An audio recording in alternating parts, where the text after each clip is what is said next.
My Appalachian Story by Maria Ortiz. The Appalachia runs in 13 different states, and the journey is 2,185 miles long.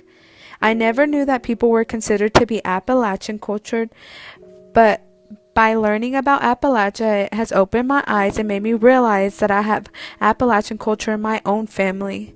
When I was a young girl, my mama used to sing hymns and can food. She would can many kinds of fruits and vegetables. My mama had a room filled with many jars. I recall asking her what was the purpose of her storing foods in jars.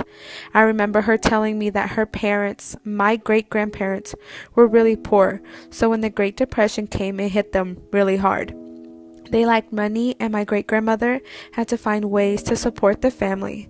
That's when my great-grandmother started teaching her daughters to can foods.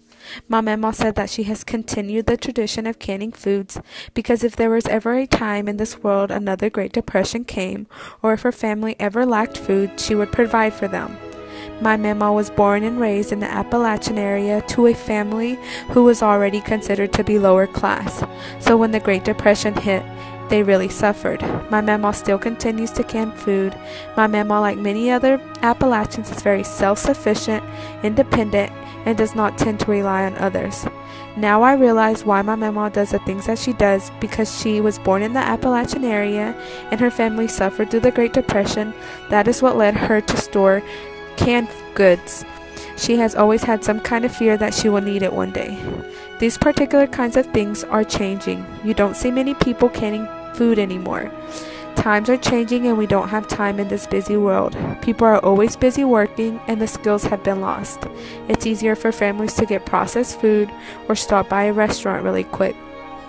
Also, the cohort that went through the Great Depression are elderly now, so many people in this world didn't experience the Great Depression.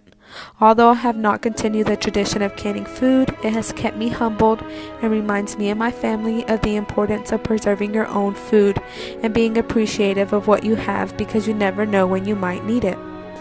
How I can relate this to social work is that we as social workers need to understand the different cohorts people are in, the different experiences they have gone through in life, the different cultures and the different ethnicities. They all play a part in the individual situation.